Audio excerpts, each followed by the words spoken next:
Neil, thank you so much for delivering the Cardiff University Crime and Security lecture. In your lecture you talked about how the counter-terrorism threat has changed recently. What do you see as being the most pressing issues really to deal with? Well, I think the most pressing issues are probably the way that targeting has changed, the way the methodology has changed, and where the speed from radicalisation to capability in actually mounting an attack has changed.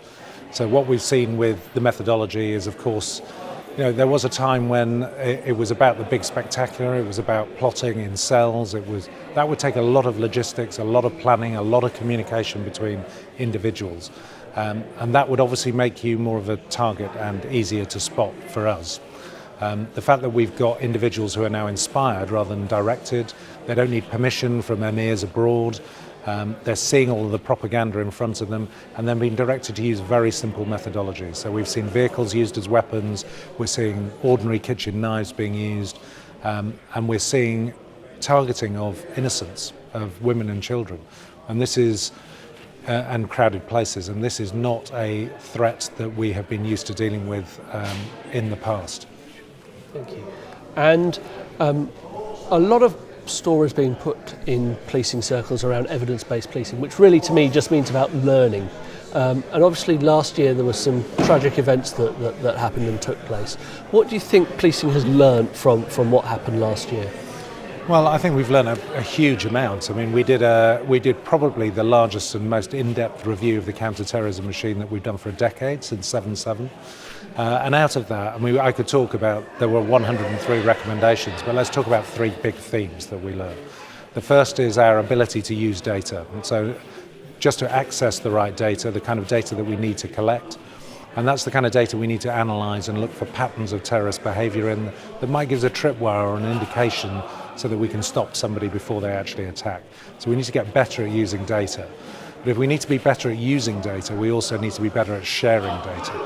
And within the national security community, we have not routinely dared to share that information.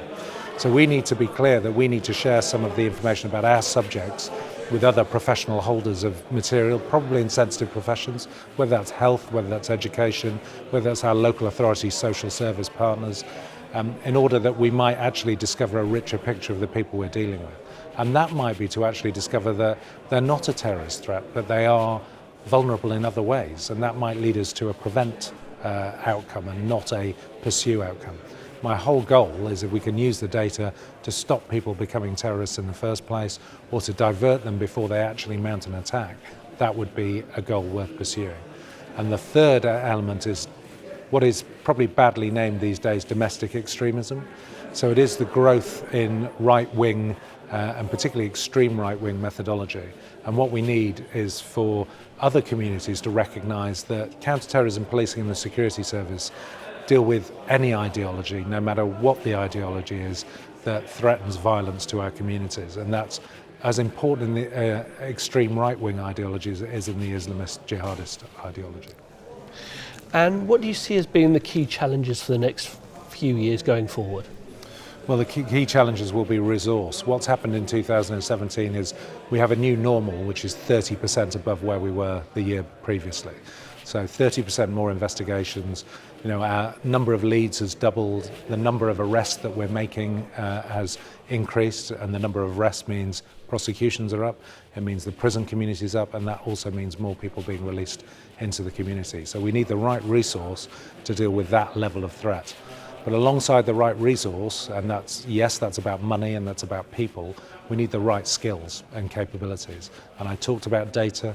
We need a whole new generation of intelligent IT, tech-savvy people who understand what we're talking about when we talk about how we analyse big data. Terrific. Assistant Commissioner Basu, thank you so much.